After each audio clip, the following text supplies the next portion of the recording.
di mana Filipi pasal 2, ia yang tidak mempertahankan kemegahannya, melainkan mengosongkan dirinya, mengambil rupa sebagai seorang manusia.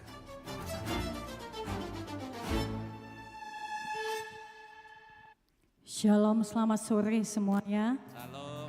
Shalom. Puji Tuhan, kita sore hari ini boleh kembali berkumpul di tempat ini semua karena anugerah Tuhan. Amin. Amin. Mari kita bangkit berdiri, kita sama-sama bersatu hati untuk berdoa. Tuhan, kami bersyukur kalau sore hari ini kami boleh datang ke tempat ini Tuhan.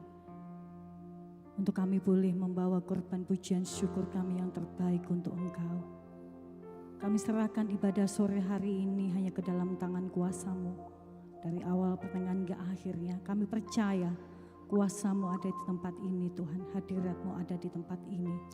Melawat setiap kami. Terima kasih Tuhan. Biar setiap pujian penyembahan kami pada sore hari ini boleh menyenangkan hati-Mu. Terima kasih Tuhan Yesus. Kami mau datang Tuhan, menyembah-Mu, memuji-Mu dengan segenap hati kami, dengan segenap kekuatan kami. Terima kasih, terima kasih. Hanya di dalam nama Tuhan Yesus Kristus kami berdoa dan mengucap syukur. Haleluya. Amin. Silakan duduk kembali Bapak Ibu Saudara. Terima kasih Tuhan. Firman Tuhan berkata dalam Mazmur 132 ayat 2. Aku hendak sujud ke arah bait-Mu yang kudus dan memuji nama-Mu oleh karena kasih-Mu dan oleh karena setia-Mu, sebab Kau buat nama-Mu dan janji-Mu melebihi segala sesuatu. Amin. Terima kasih Yesus. Kami ini milik-Mu Tuhan. Selama-lamanya kami milik-Mu ya Yesus. Haleluya. Syakalamaya syakalamu.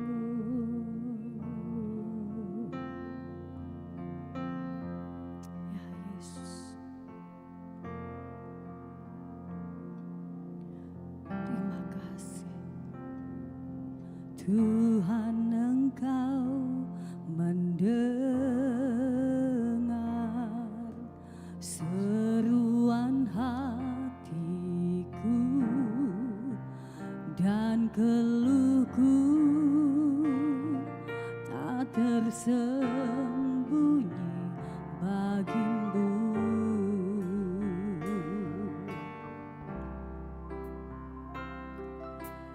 Dalam kesesakanku ku mau berdiam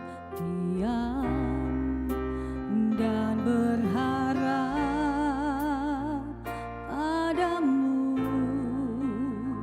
Yesus Kau sumber kekuatanku. Sebab aku ini milik-Mu.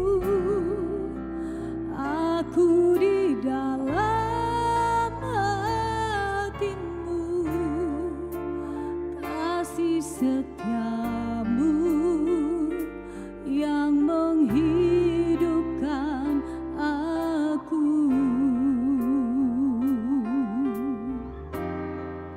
Sebab aku ini milik-Mu, tak ku pertahankan hidupku, biar kehendak-Mu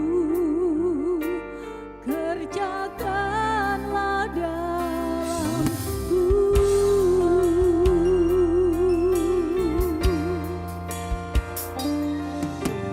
Tuhan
setiamu yang menghidupkan aku.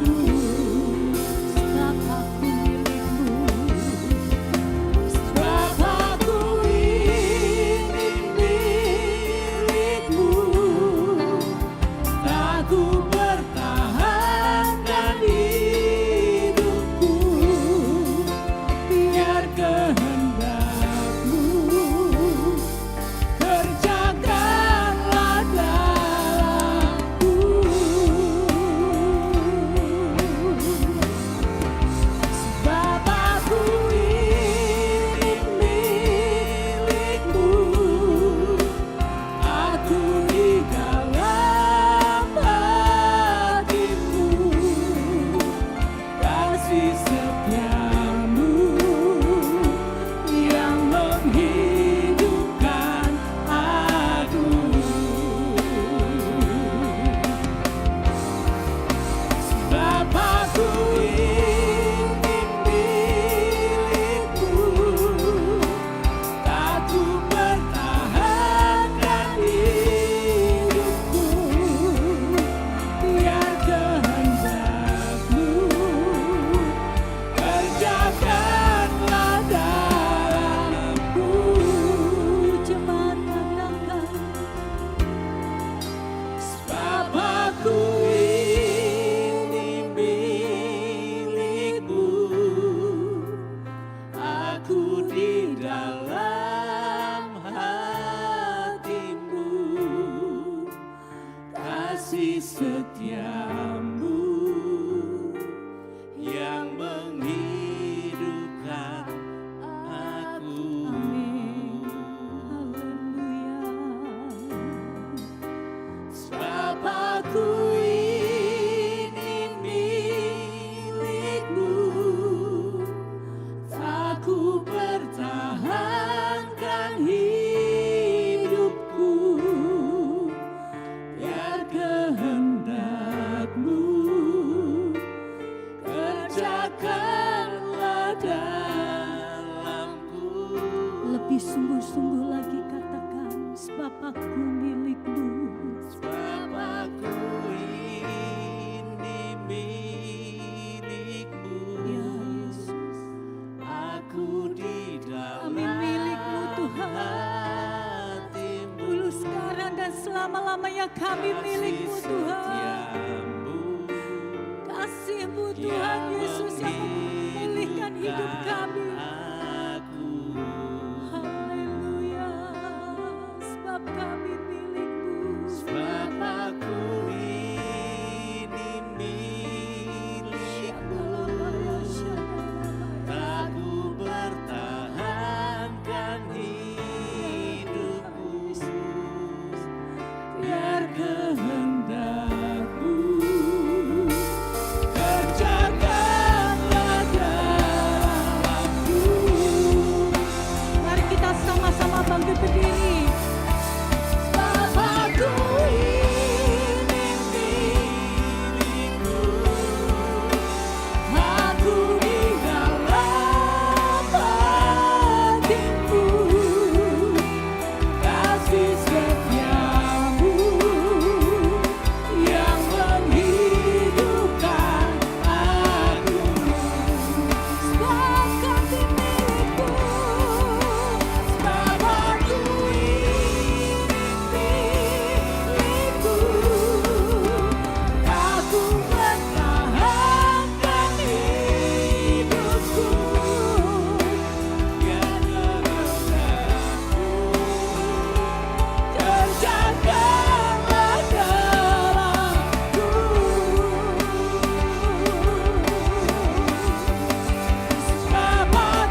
Terpujilah Tuhan Yesus,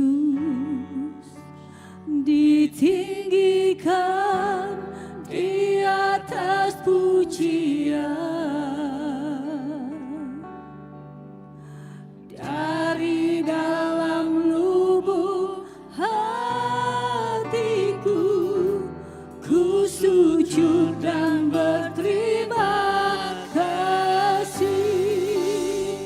Terpujilah Tuhan Yesus, ditinggikan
kebaikan Tuhan? Boleh lambaikan tangannya. Yang percaya bahwa Yesus kita baik. Haleluya. Tepuk tangan buat Tuhan kita.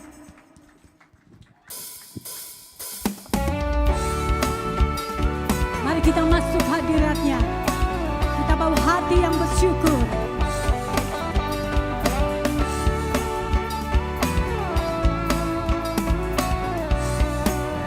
Sama-sama kita katakan. Dengan hati bersyukur masuk di hadirat-Mu, membawa pujian bagi-Mu Yesus.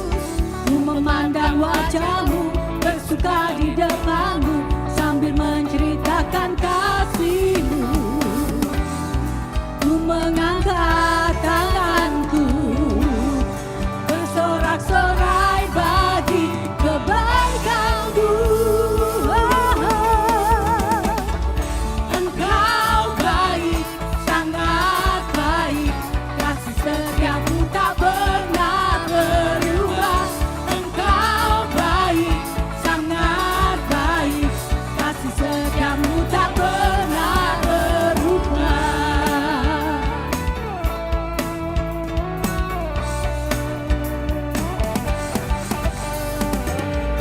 Dengan hati bersyukur masuk di hadirat-Mu, membawa pujian bagi-Mu Yesusku. Ku memandang wajah-Mu, bersuka di depan-Mu, sambil menceritakan kasih-Mu. Mari kita angkat tangan kita.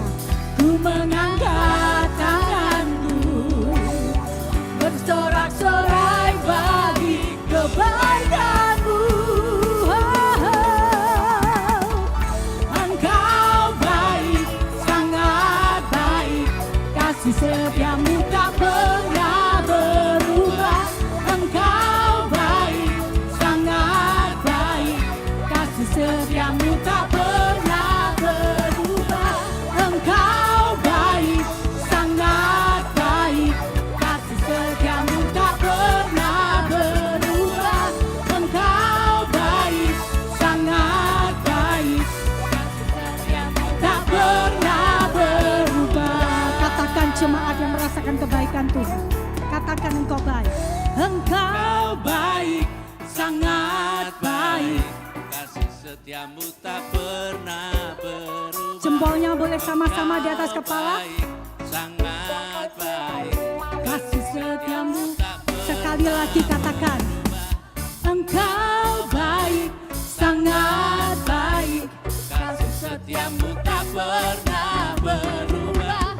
engkau baik, sangat baik, kasih setiamu tak pernah berubah. Engkau baik, sangat baik, kasih setiamu tak pernah berubah. Engkau baik, sangat baik, kasih setiamu tak pernah. Sekali lagi katakan. Engkau baik, sangat baik, kasih setiamu tak pernah berubah. Engkau baik, sangat baik, kasih setiamu tak pernah berubah. Engkau baik, sangat baik, kasih setiamu tak pernah berubah. Engkau baik, sangat baik, kasih setiamu tak pernah. Sekali lagi katakan. Engkau baik, sangat baik, kasih setiamu tak pernah berubah. Engkau baik Tuhan. Haleluya. Haleluya. Kasih salam kanan kirinya, katakan Yesus kita baik. Yesus kita baik. Haleluya. Mari kita rayakan kasih Tuhan. Tepuk tanganmu sekali lagi buat Tuhan kita.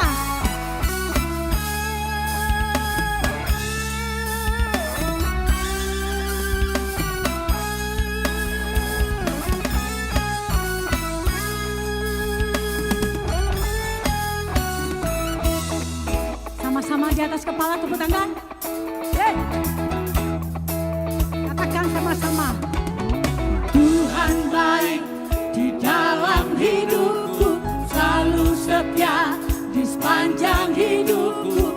Nyatalah perbuatanmu, Kaulah sukacitaku. Tuhan baik, Tuhan baik di dalam hidupku, selalu setia di sepanjang hidupku. Nyatalah perbuatanmu, Kaulah sukacitaku. Katakan haleluya, ku bersorak, Tuhanku luar biasa ya. Haleluya, ku bersorak, Tuhanku dahsyat berkuasa. Ku angkat suaraku, puji namamu, ku bernyanyi bagimu. Ku bersuka, ku melompat padamu, Yesus kau di dalamku. Ku rayakan kasih-Mu. Yang merasakan kebaikan Tuhan, katakan sama-sama. Tuhan baik di dalam hidupku, selalu setia di sepanjang hidupku. Nyatalah perbuatanmu, Kaulah sukacitaku. Sekali lagi, Tuhan baik di dalam hidupku, selalu setia di sepanjang hidupku. Nyatalah perbuatanmu, Kaulah sukacitaku. Katakan haleluya, ku bersorak, Tuhanku luar biasa. Haleluya, ku bersorak, Tuhanku dahsyat berkuasa. Ku angkat suaraku, puji namamu, ku bernyanyi bagimu. Ku bersuka, ku melompat bagimu, Yesus kau di dalamku. Ku rayakan kasih-Mu. Ku angkat suaraku, puji namamu, ku bernyanyi bagimu. Ku bersuka, ku melompat bagimu, Yesus kau di dalamku. Ku rayakan kasih-Mu.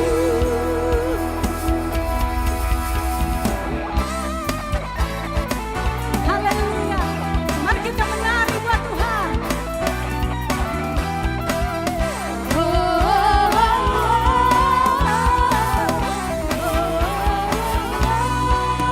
Katakan sama-sama. Ku angkat suaraku, puji namamu, ku bernyanyi bagimu. Ku bersuka, ku melompat bagimu, Yesus kau di dalamku. Ku rayakan kasih-Mu. Ku angkat suaraku, puji namamu, ku bernyanyi bagimu. Ku bersuka, ku melompat bagimu, Yesus kau di dalamku. Ku rayakan kasih-Mu. Haleluya, haleluya, haleluya. Katakan haleluya, haleluya, haleluya, haleluya. Beri tepuk tangan sekali lagi yang terbaik buat Tuhan kita. Lebih lagi tepuk tangan buat Tuhan. Silahkan duduk kembali Bapak Ibu Saudara.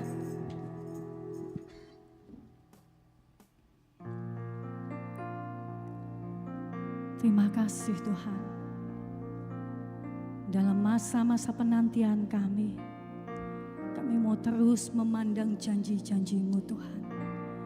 Kami mau terus pegang firman-Mu ya Yesus. Karena kami percaya firman-Mu ya dan amin. Terima kasih Tuhan. Firman-Mu juga berkata dalam Mazmur 138 ayat 3. Pada hari aku berseru, Engkau pun menjawab aku. Engkau menambahkan kekuatan dalam jiwaku. Amin. Terima kasih Tuhan. Kami percaya Tuhan, mungkin masalah dalam hidup kami problema dalam hidup kami belum ada jalan keluarnya. Tapi kami percaya Tuhan, Engkau yang memampukan kami untuk kami melewati semuanya Tuhan. Engkau yang memberikan kekuatan buat kami. Dan kami percaya Tuhan, Engkau yang jadikan kami lebih dari pemenang. Terima kasih Tuhan. Kami mau terus Tuhan Yesus diam di dalam hadirat-Mu. Kami mau terus memandang wajah-Mu. Kami mau terus Tuhan berpegang pada Engkau.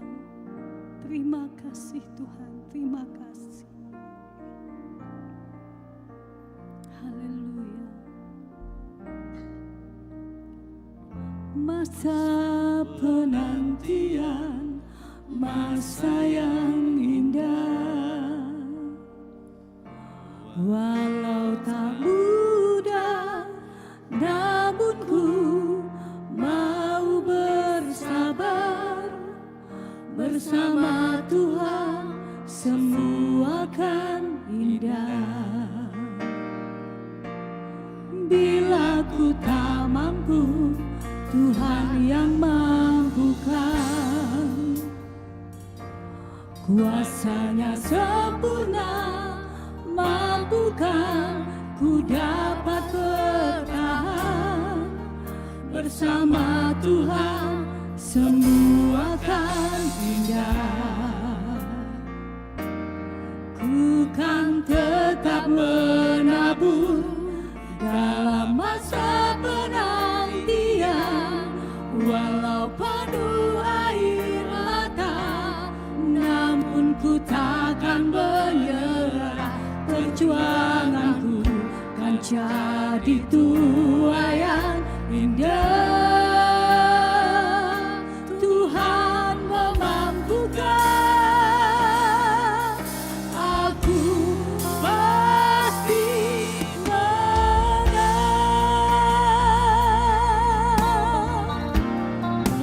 Sama-sama.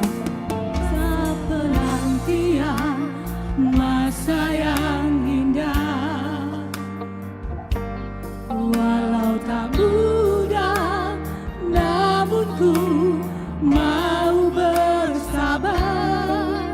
Bersama Tuhan semua akan indah. Bila ku tak mampu, Tuhan yang mampukan. Kuasanya sempurna, mampukan ku dapat bertahan. Bersama Tuhan semua akan indah. Ku kan tetap menabur dalam masa penantian, walau penuh air mata, namun ku takkan menyerah. Perjuanganku kan jadi tuaian indah. Tuhan memampukan, aku pasti menang. Ku kan tetap menabur dalam masa penantian, walau penuh air mata. Mari sama-sama kita bangkit berdiri dalam hadirat-Nya. Perjuanganku kan jadi tuaian indah. Tuhan memampukan, aku pasti menang.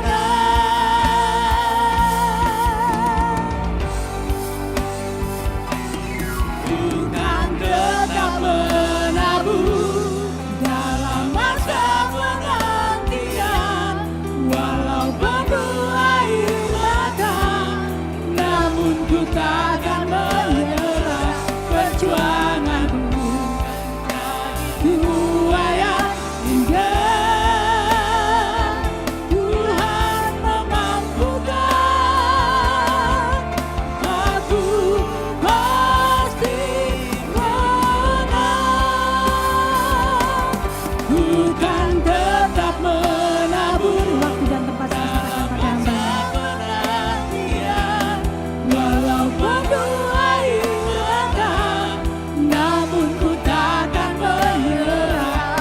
perjuanganku kan jadi tuayan indah. Tuhan memampukan, aku pasti menang.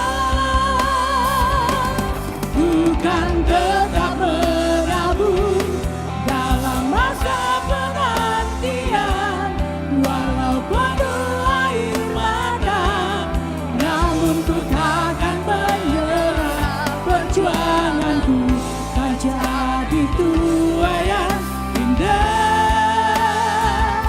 Tuhan memampukan, aku pasti menang. Tuhan memampukan, aku pasti menang. Tuhan memampukan, aku pasti menang.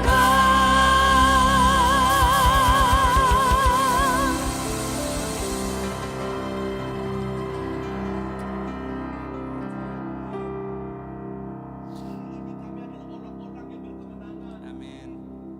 Kami percaya kami bisa ada karena hari itu karena semua penyertaan Tuhan nyata dalam hidup kami.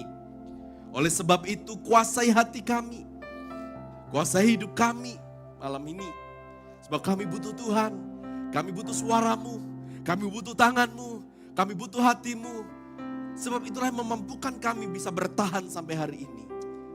Dan tahun 2025 tidak akan menjadi sebuah ukuran untuk kami dapat menjalani tahun 2026. Sebab Tuhan yang kami sembah adalah Tuhan yang sama, Tuhan yang sama baiknya tahun 2025 dan Tuhan yang jauh lebih baik tahun 2026. Yang Tuhan yang sama juga akan menyertai langkah kaki kami. Terima kasih Tuhan. Oleh sebab itu berbicaralah kepada setiap kami. Tuhan akan singkapkan segala pewahyuan-Mu dalam hidup kami. Kami butuh wahyu Tuhan. Biarlah kami menemukan Yesus di dalam pemberitaan firman-Mu pagi di malam hari ini. Berikan kami hati yang haus dan lapar untuk rindu mendengar, untuk rindu mengecap, untuk rindu memakan dari roti kehidupan yaitu firman-Mu. Bawa hati kami, jangan sampai ada yang tidak beres dalam hati kami. Ampuni segala dosa, kesalahan, amarah, kepahitan, dendam yang ada dalam hati kami. Itu menghambat benih firman itu bertumbuh. Tapi hari ini Tuhan telah gantikan dengan hati yang baru. Sehingga benih firman-Mu tertanam, bertumbuh, dan berbuah berkali-kali lipat. Dan kehidupan kami akan diubahkan oleh karena firman-Mu. Urapi hamba-Mu yang penuh dengan keterbatasan ini, hamba bukan siapa-siapa. Tapi Tuhan adalah Tuhan yang luar biasa yang menguasai hamba saat ini. Dalam menyampaikan kebenaran firman-Mu. Kami siap untuk menikmati firman Tuhan. Di dalam nama Tuhan Yesus Kristus. Haleluya. Amin, amin, amin. Silakan duduk Bapak Ibu Saudara kasih Tuhan. Sebelum saya masuk dalam pemberitaan firman Tuhan, mohon izin dan mohon perkenanan Bapak Ibu Saudara yang duduk di belakang ya, 4 kursi di belakang tolong dikosongkan, Anda semua maju ke depan Saudara. Saudara, bukan hanya Tuhan saja yang mau dekat dengan Anda, saya pun juga mau dekat dengan Anda. Jadi tolong berkenan ya, boleh maju ke depan Saudara. Ya, terima kasih banyak untuk responnya. Haleluya Saudara. Ya, terima kasih untuk responnya, Anda luar biasa. Ayo maju lagi, satu kursi lagi boleh maju. Oke, good, terima kasih banyak. Ya, Saudara, kursi paling depan itu kalau Anda nonton konser harganya mahal loh.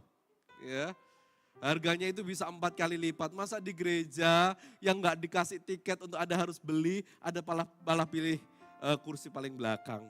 Jangan ngomong loh, Pak saya ini mengenapi firman Tuhan loh Pak. Loh, firman Tuhan yang mana? Yang terdahulu akan menjadi yang terkemudian akan menjadi yang terdahulu. Karena saya ingin jadi yang terdahulu, maka saya harus yang jadi terkemudian. Maka saya duduk di belakang. Itu bukan konteksnya Saudara ya. Jadi gak ada lebih baik ya kalau datang ke gereja, pilih tempat yang terbaik. Di depan Saudara ya. Kalau perlu Anda duduk di samping saya juga gak apa-apa kok. Sebab tempat duduk di samping saya ini tidak dikhususkan untuk ibu gembala dan untuk siapapun ya. Itu untuk siapa saja Anda bisa duduk di samping saya.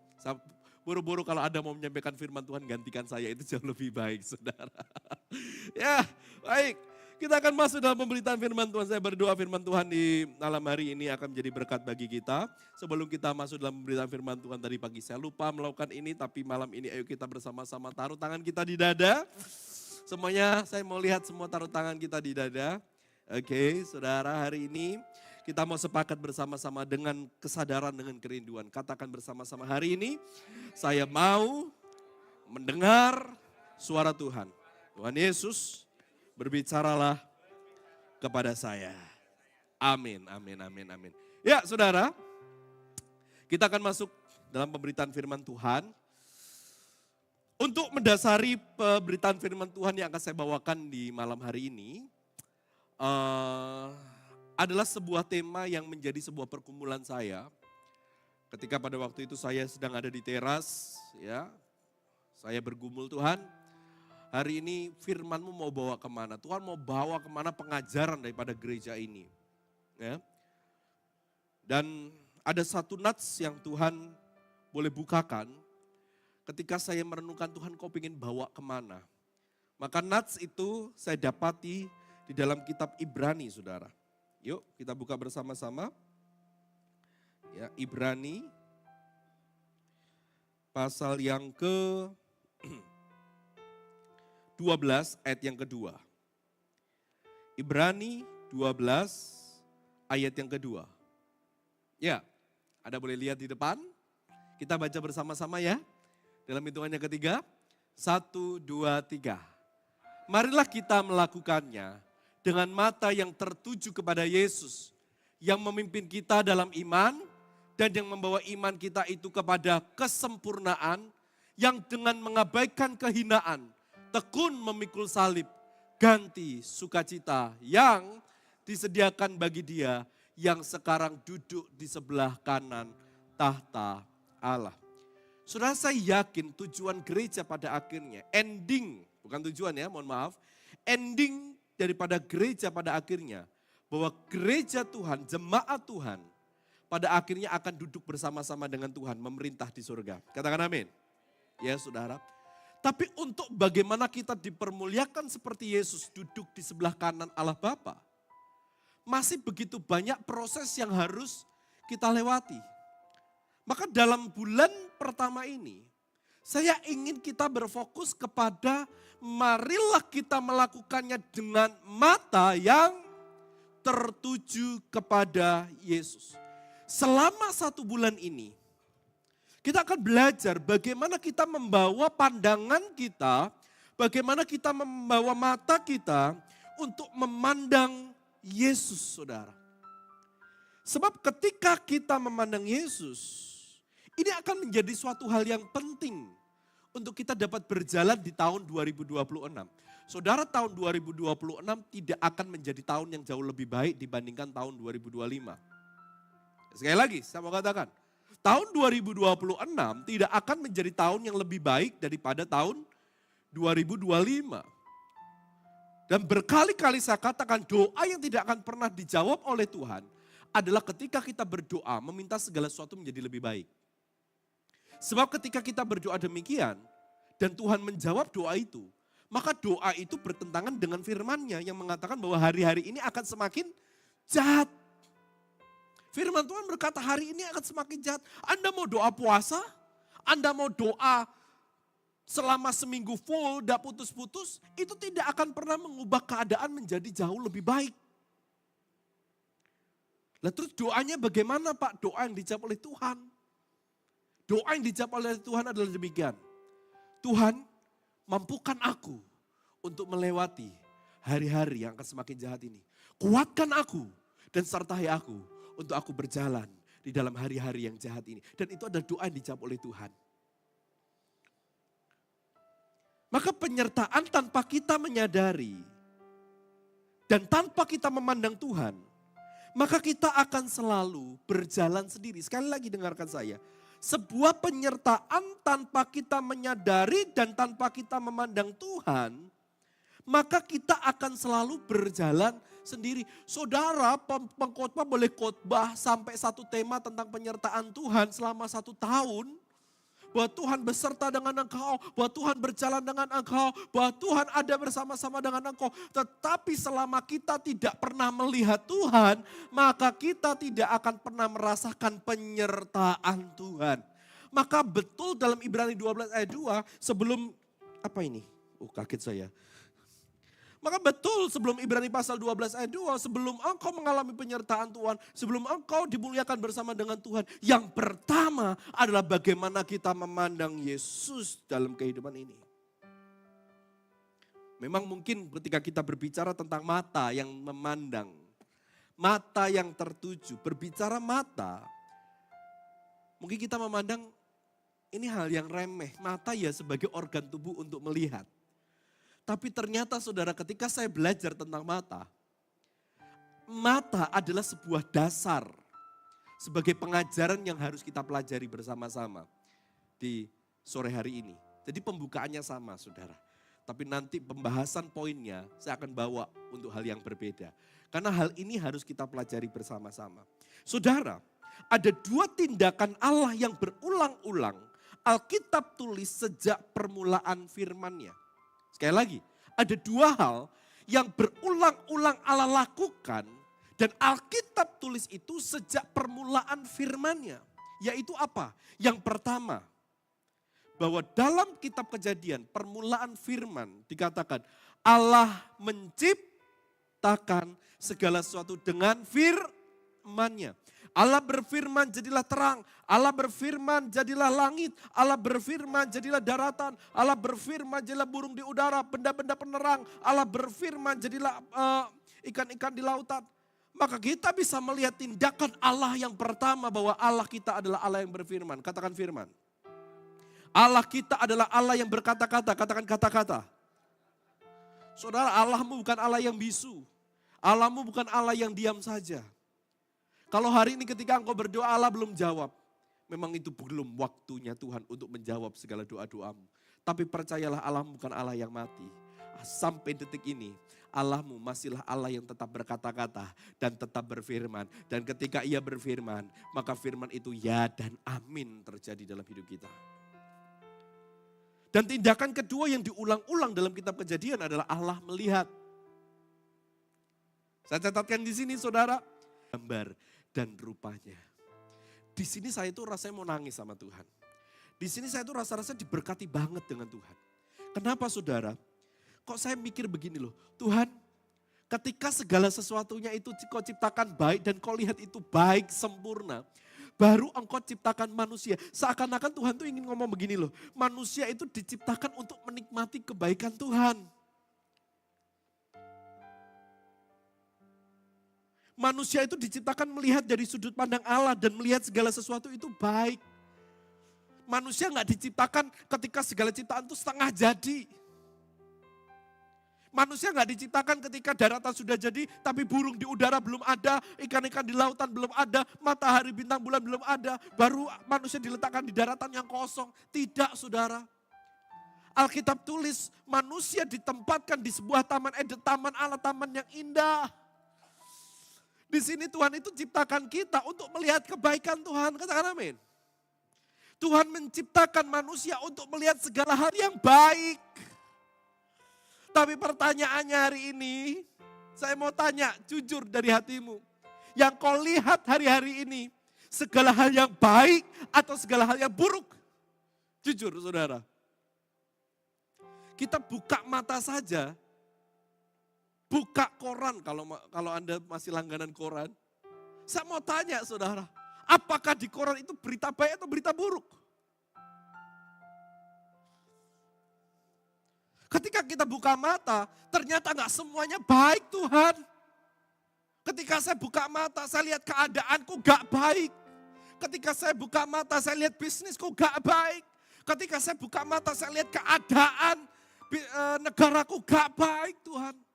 Bukankah engkau menciptakan aku untuk melihat hal yang baik. Tapi kenapa hari ini ketika aku buka mata, segala sesuatu tidak baik yang aku lihat.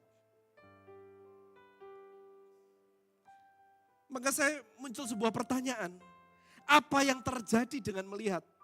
Kalau Tuhan ciptakan untuk kita melihat hal yang baik, tapi kenapa hari ini kita tidak melihat hal yang baik?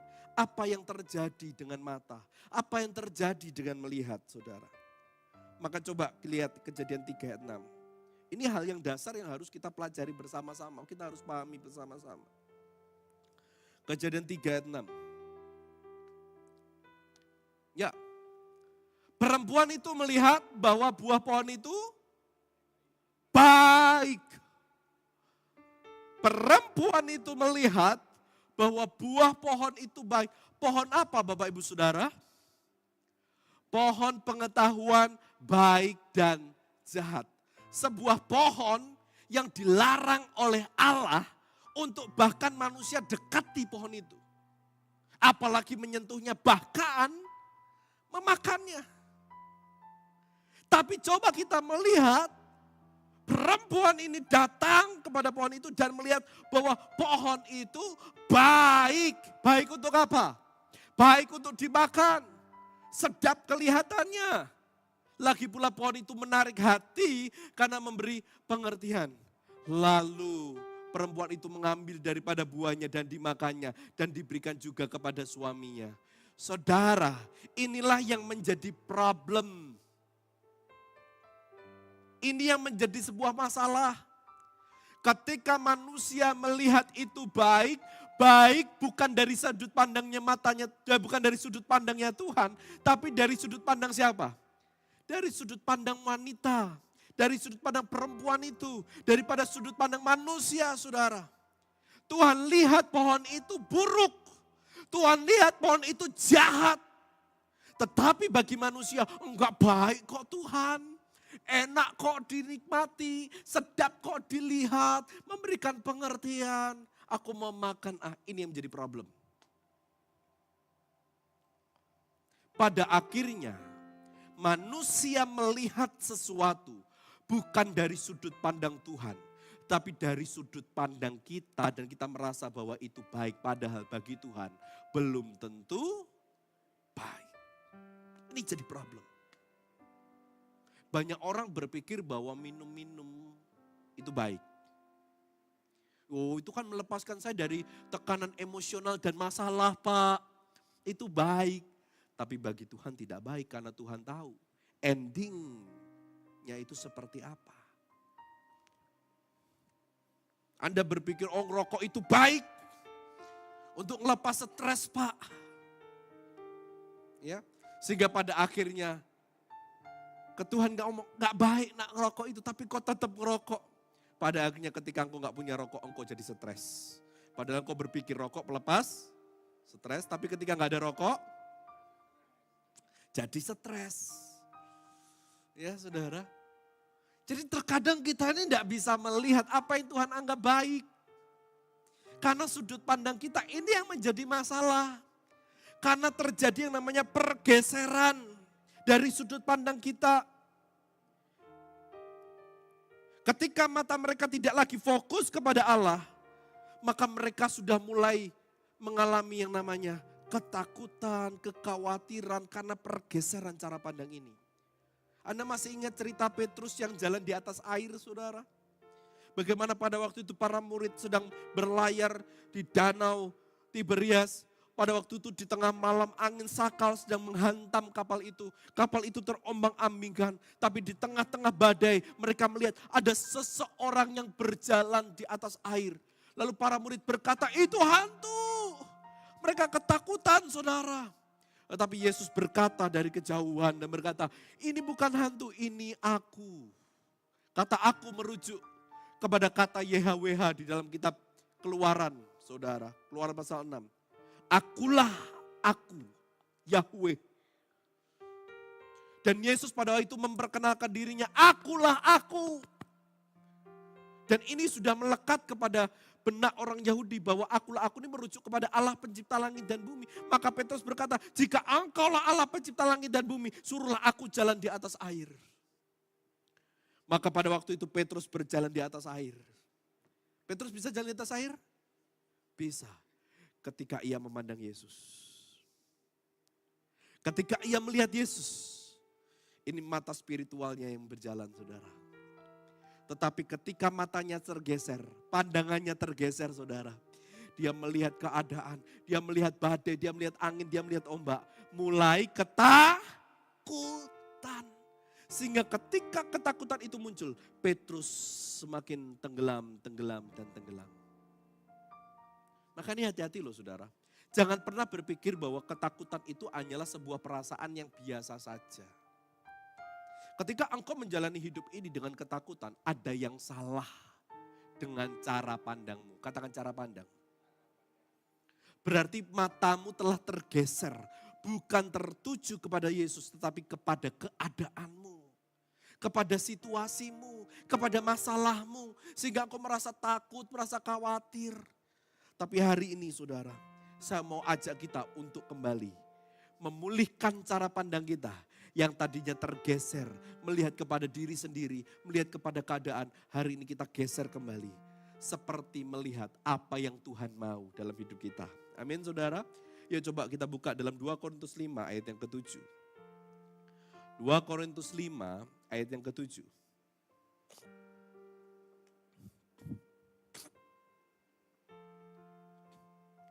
Ya, sebab hidup kami ini adalah hidup karena percaya, bukan karena melihat. Katakan amin. Sekali lagi kita akan baca bersama-sama. 1, 2, 3. Sebab hidup kami ini adalah hidup karena percaya, bukan karena melihat. Oh berarti Pak, hari ini kita enggak usah lihat lagi dong. Hari ini kita, bahasa tadi pagi udah enak saudara, picek bersama-sama dong Pak. Atau hari ini kita buta bersama-sama dong Pak. Supaya apa? Supaya kita hidup oleh karena percaya. Saya katakan bukan. Bukan berarti kita nggak harus bisa melihat dengan mata kita. Atau kita tutup mata kita. Tapi hidup karena percaya itu memiliki arti gini loh saudara. Bagaimana kita hidup dengan cara pandang yang berbeda. Saya mau katakan saudara, kita boleh mengalami masalah yang sama dengan orang yang kenal Tuhan. Kita boleh menghadapi beban yang sama dengan orang-orang yang gak kenal Tuhan. Orang yang gak kenal Tuhan juga punya masalah ekonomi kok.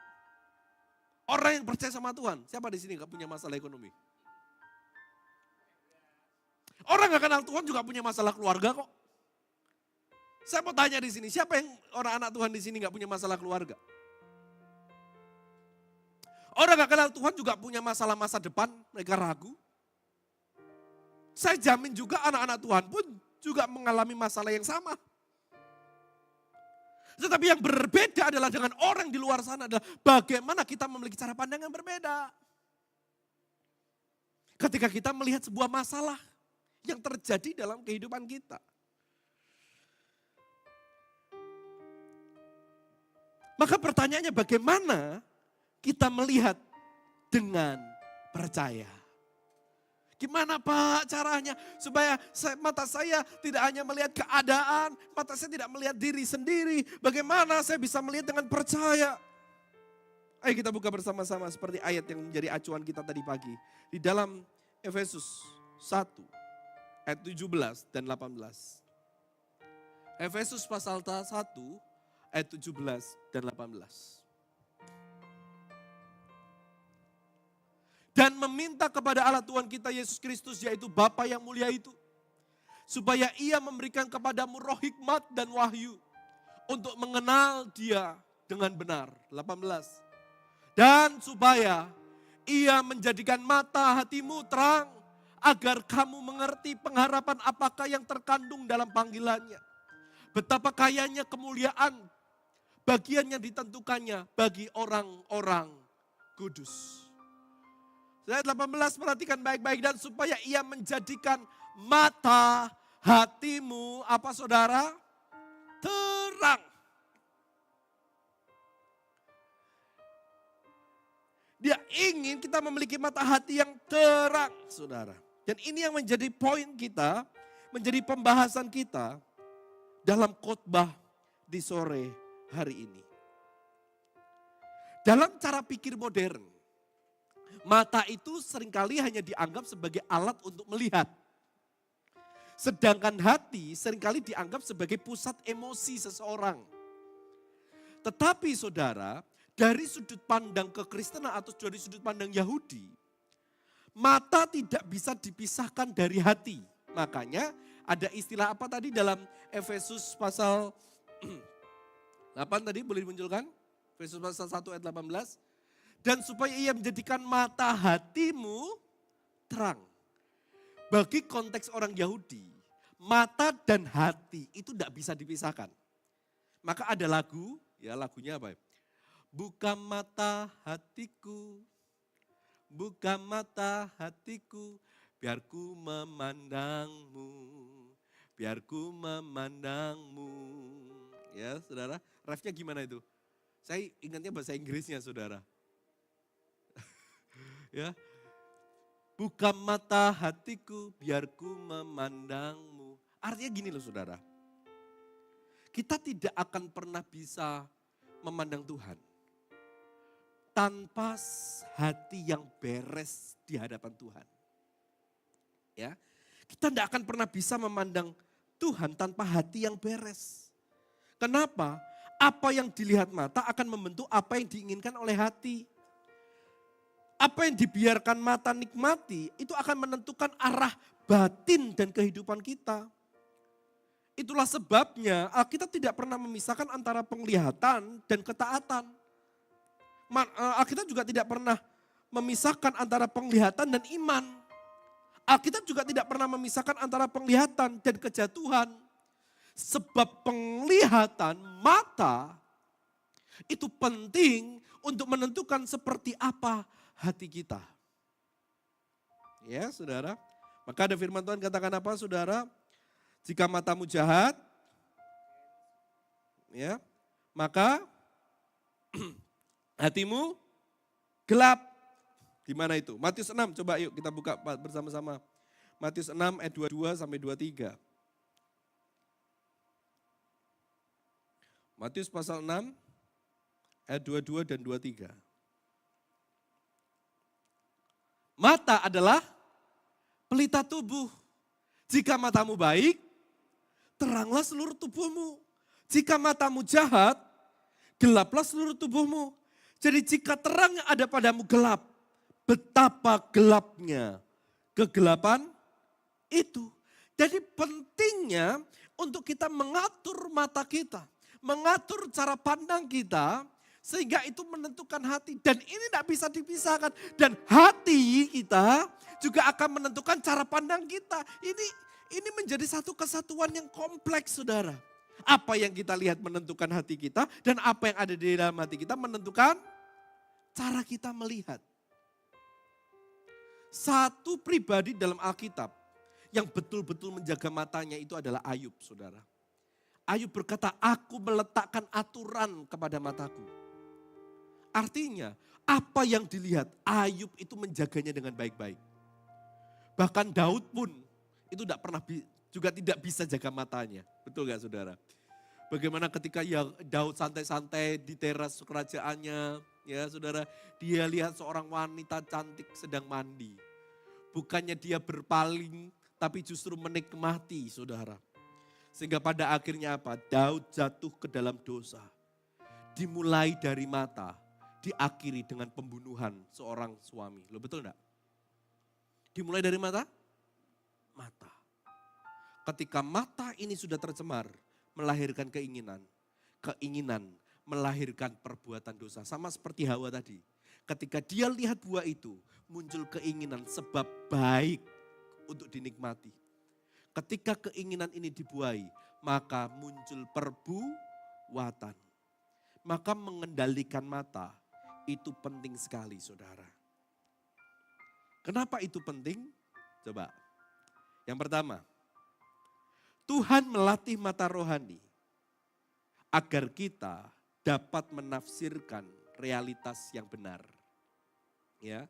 Tuhan melatih mata rohani agar kita dapat menafsirkan realitas, saya ganti, kenyataan yang benar, saudara. Kita dapat menafsirkan keadaan ini dengan benar. Seringkali kita menilai keadaan dengan apa yang kita lihat dan dengan logika kita. Betul enggak saudara? Kalau kita lihat keadaan seperti ini udahlah pasti hancurlah hidupku. Kalau saya melihat keadaan seperti ini dengan logika saya enggak mungkin lah ada jalan keluar. Tidak mungkin ada solusi. Ya, saudara saya diberkati dengan biasa cerita dengan salah satu jemaat di tempat ini, Gideon saudara. Ya. Itu kalau saya tanya, gimana kerjaanmu? Ya begitulah Pak. Ya saudara. Setiap bulan saudara saya sempat kaget-kaget, omset yang harus ditarget, yang harus dicapai itu berapa. Saya pikir cuma 100-200 juta saudara. Ya, ternyata dia ngomong 3M, berapa M? 5,1 M saudara. Bayangin itu. Ya.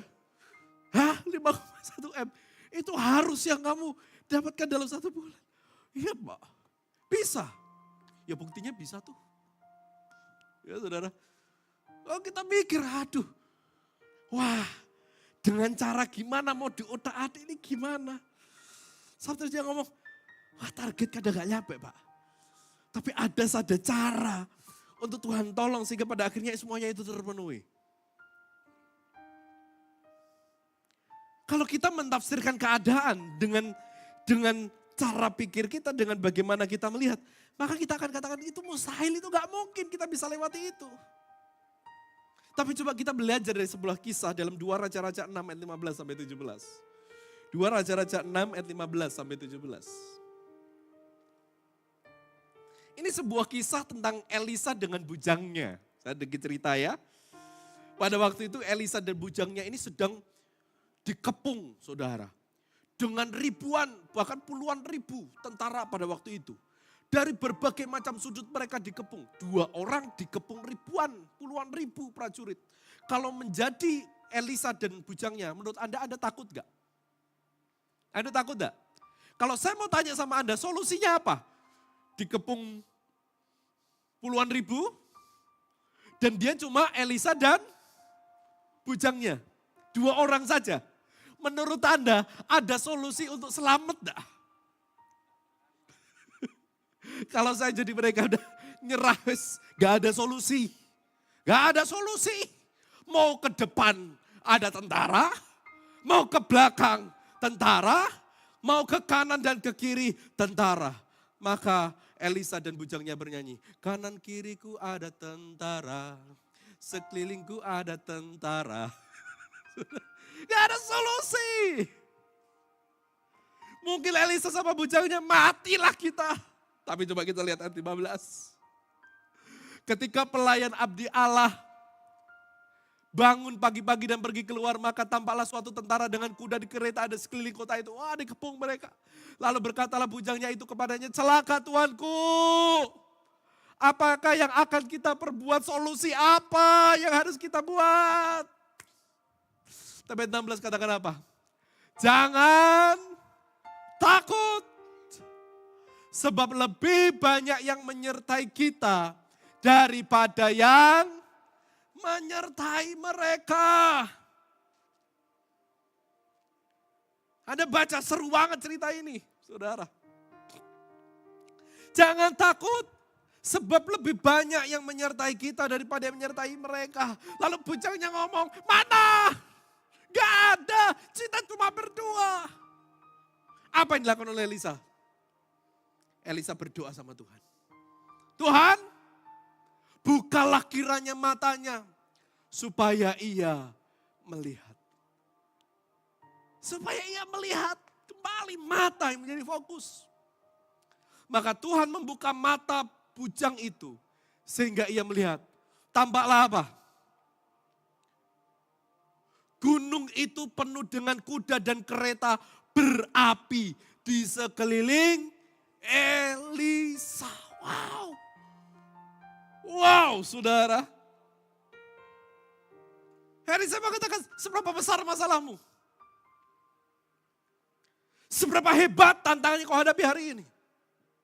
Seberapa besar badai yang siap menghancurkan engkau? Hari ini saya mau katakan, yang menyertaimu jauh lebih banyak dan lebih besar daripada setiap tantangan yang kau hadapi hari ini. Hari ini kau akan melihat, Tuhan akan bukakan mata rohanimu. Sehingga kau dapat melihat banyaknya bala tentara, kereta kuda berapi yang siap membelamu di dalam penderitaanmu hari ini.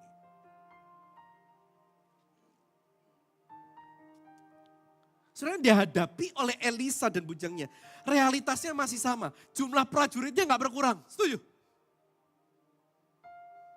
Musuhnya masih sama. Gak diubah Tuhan jadi tikus-tikus. Saudara, musuhnya masih sama. Keadaannya gak berubah. Saudara, musuhnya masih sama. Sama kuatnya, sama hebatnya, keadaan tidak berubah. Tetapi yang dirubah adalah cara melihatnya.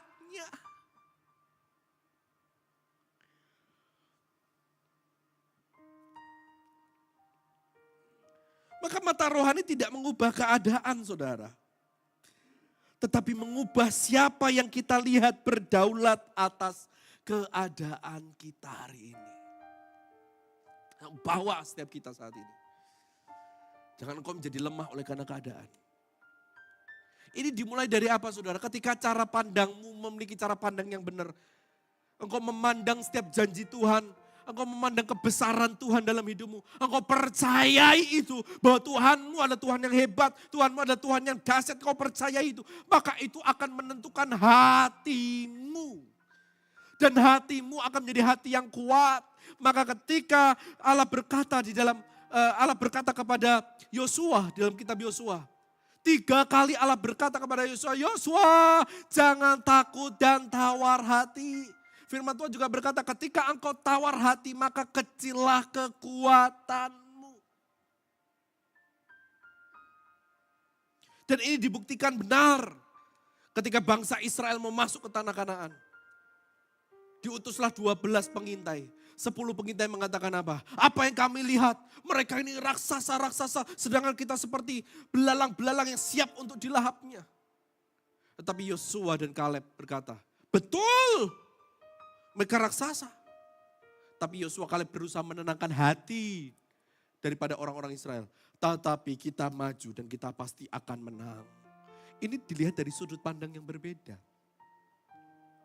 10 pengintai melihat betapa besarnya raksasa yang ada di depannya. Tapi 2 pengintai Yosua dan Kaleb melihat seberapa besar Tuhan yang menyertai mereka. Seperti Daud melawan Goliat. Orang Israel melihat seberapa besar Goliat yang ada di depan mereka. Tetapi Daud melihat seberapa besar Tuhan yang menyertai dia. Hari ini mana yang lebih kau percaya? Keadaanmu? Ataukah engkau mau percaya bahwa Tuhan yang lebih hebat? Itu ditentukan ketika kita menghadapi musuh yang ada di depanmu hari ini. Ayo bersama-sama percaya. Arahkan matamu memandang firman, memandang janji Tuhan. Bahwa Dia ada Tuhan yang tidak pernah tinggalkan kita. Yang menyertai kita jauh lebih banyak dari apa yang menjadi tantanganmu hari ini. Yang kedua,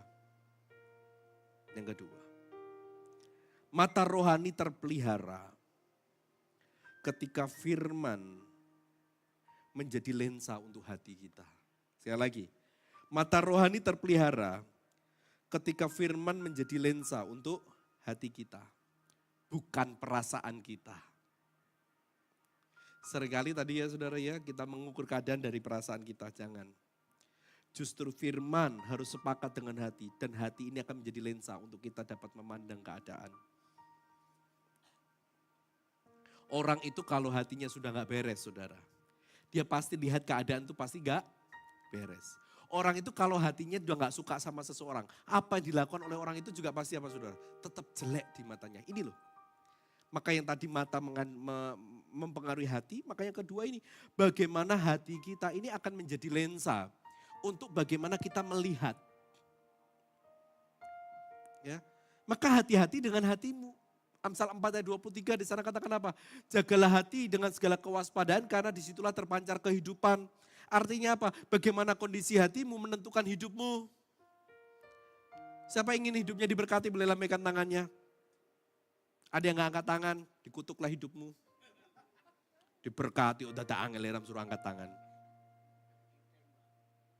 Ya, kalau engkau ingin hidupmu diberkati, hatimu terlebih dahulu harus merasa berkat itu. Sebab apa yang ada dalam hati menentukan apa yang menjadi kehidupan kita. Saudara. Maka penting sekali untuk mengatur hati ini.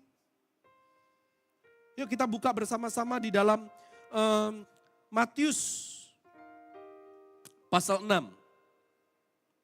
Matius pasal 6 ayat 22. Mohon maaf saudara. Itu yang tadi ya.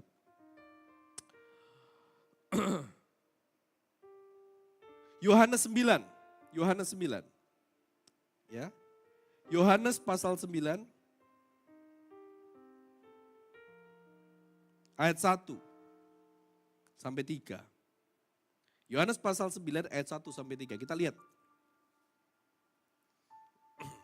Ayat 1 sampai 3. Semua sudah mendapatkan? Ini Yesus sedang menyembuhkan orang yang buta sejak lahirnya. Ayat yang pertama.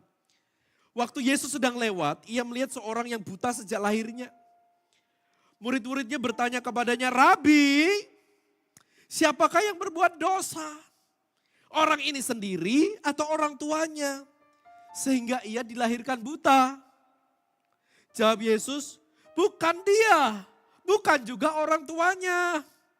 Tetapi karena pekerjaan-pekerjaan Allah harus dinyatakan di dalam dia." Saudara, apa yang kau hadapi hari ini? Jangan kau cari kambing hitam. Ini salah siapa? Tuhan, ketika saya menghadapi masalah ekonomi ini salah siapa? Ini salah istriku kah? Salah suamiku kah? Salah pacarku kah? Kenapa saya jadi orang timur? Ya saudara, ini salah siapa? Saudara, sering kali di tengah-tengah kekecewaan, kita sering kali mencari kambing hitam untuk disalahkan. Orang yang hatinya kecewa, orang yang hatinya gak beres, orang tersebut tidak akan pernah bisa melihat cara Tuhan.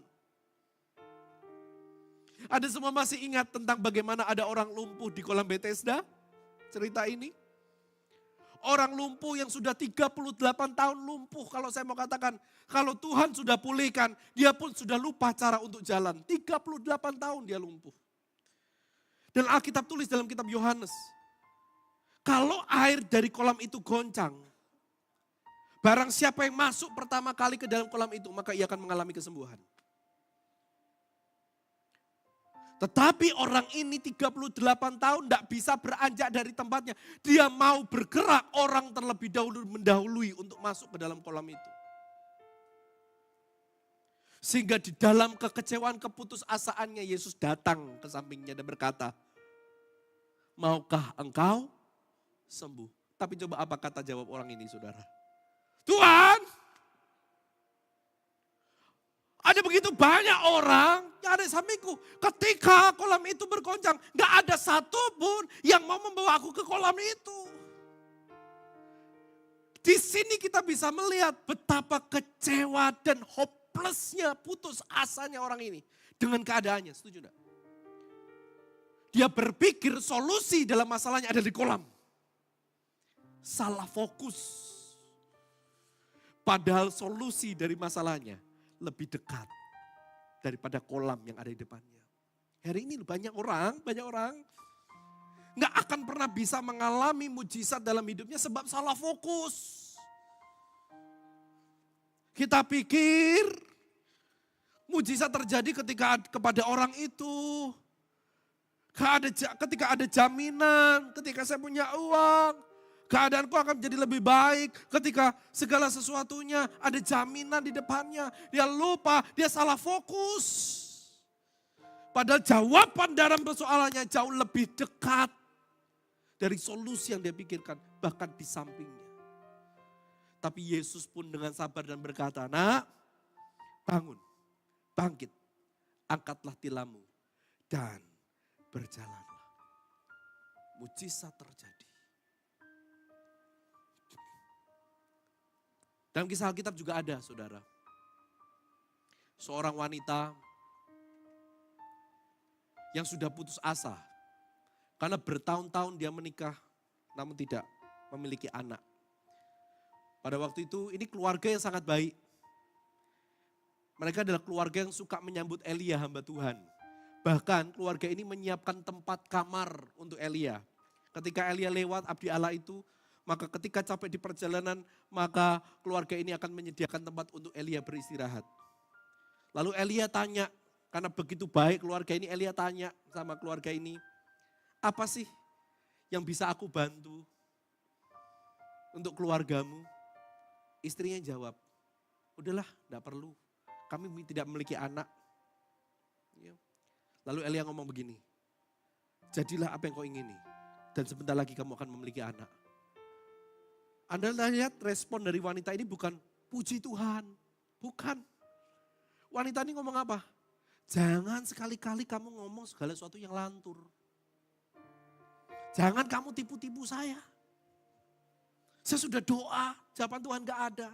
Hari ini kau katakan aku akan punya anak, jangan tipu-tipu kamu. Lihat saudara, ini orang yang kecewa. Janji Tuhan dan mujizat tidak akan pernah bisa dilihat kalau dengan hati yang gak beres. Maka hari ini saya mau katakan saudara, kalau engkau ingin mengalami Tuhan dalam hidupmu, terlebih dahulu bereskan hatimu. Hatimu bisa beres, bagaimana engkau juga mengatur matamu apa yang kau lihat hari ini. Maka coba kita cross check hatimu hari ini. Ada banyak luka kah? Atau masih banyak hal yang begitu menyakiti hatimu? Trauma-trauma di masa lalu, ketakutan-ketakutan untuk melangkah karena keadaan yang kau lihat hari ini. Saya mau katakan, jangan kecewa hatimu. Jangan kecewa. Percaya saja. Ketika hari ini engkau bereskan hatimu, Tuhan aku tidak mau